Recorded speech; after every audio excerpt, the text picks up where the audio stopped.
My name is Jason Thorpe, and I'm the Planning and Community Development Administrator here in the Housing and Community Development Department.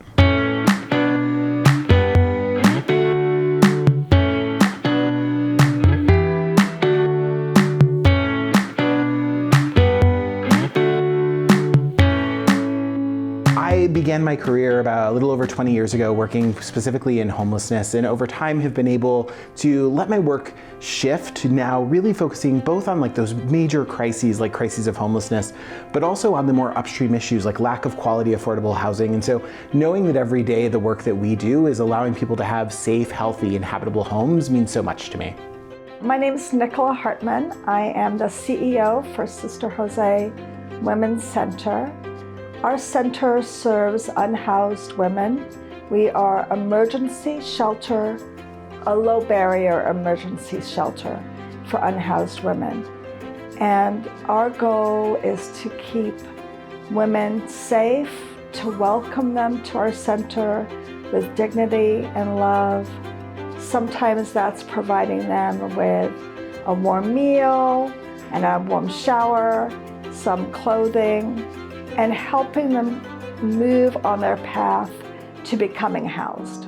I think what a lot of the community at large doesn't realize is there's usually some heavy-duty trauma that's associated with their homelessness that has taken them into their addiction. It's typically, most people don't wake up and say, I think I'm gonna be homeless today, right? So there's something that's happened, whether it's, drug addiction, circumstantial.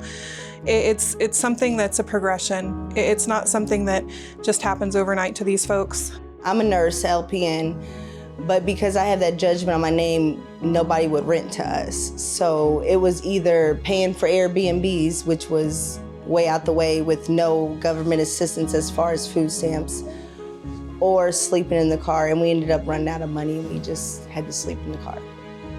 In the year and a half that I have been here, we have seen the demand for our services almost double. So Housing First is immediate access to housing. Without that, what else can a person do? So getting that immediate access to housing and giving the client some choice in their housing choices, where they can live according to fair market rents and things like that.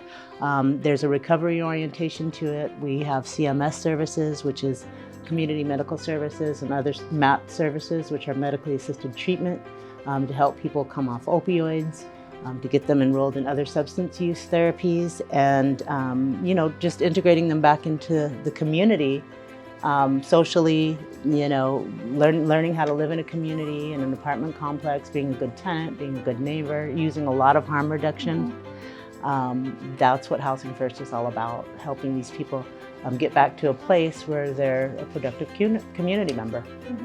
The National Community Development Week is a really exciting opportunity to highlight the impact that is being made in communities, both here in Tucson, but across the country, to lift communities that may have been disinvested in over years and decades, and to be bringing vital resources through new parks and equipment, through emergency response like fire stations, through human and public services, through additional housing, particularly affordable housing for low and moderate income people. So there's this really important work that's happening to lift communities that have been forgotten and passed over for quite a long time.